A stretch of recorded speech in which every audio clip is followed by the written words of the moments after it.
12435 Woodsboro Pike. Dear Dina, I'm having a problem. I deal with PTSD, but have been having physical problems to where it feels like I'm going through sexual abuse all over again. My friends ask me what's wrong, but all I tell them it's nothing and I don't want to talk about it, even when I really do want to talk about it. I try to talk to my therapist when I do tell her, but after I just stop talking and never tell her never mind. I don't want to talk about it anymore. I asked her for trauma therapy, but she says she doesn't think it would be a good idea for me to get it right now because I don't have any coping skills that would fully help me. At the same time, I'm having flashbacks, nightmares, and even triggers, which I understand her point.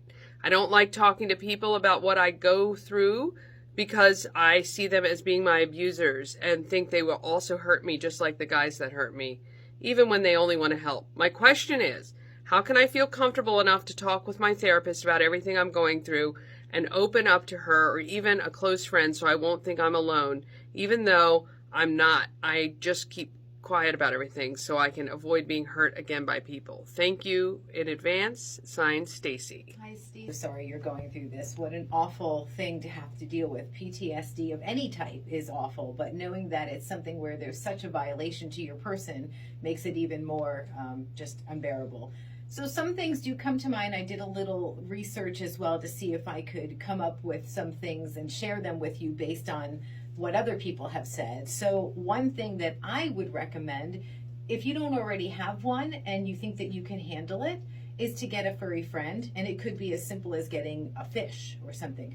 Something that is going to be part of your family, part of your inner circle that you can feel safe with and you can talk to.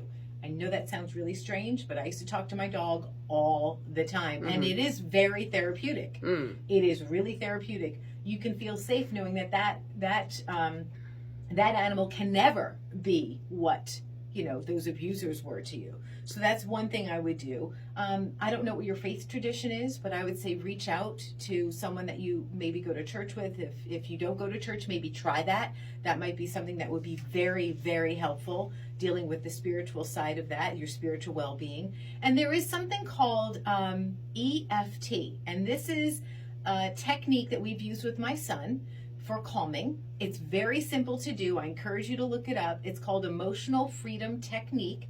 It's so easy to use. It involves tapping with your two fingers, your pointer finger and your middle finger, certain areas throughout your body. And what that does is it creates like this vibration, and it calms your autonomic nervous system, and it restores a sense of calmness to your body.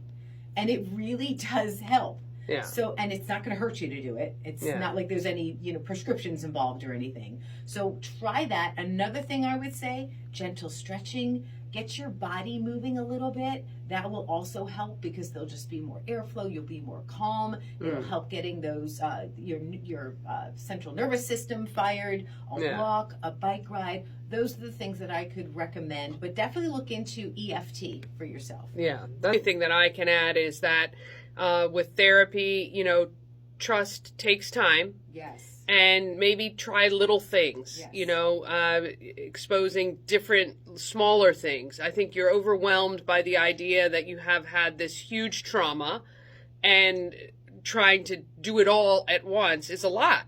So maybe break it up into little bits. Maybe try some smaller things. But we really do wish you all the best. Absolutely. And thank you for reaching out to us. We are certainly here for you. And that's what Dear Dina is all about. We just help one another. And if you have a question, you can click on Dear Dina at key103radio.com.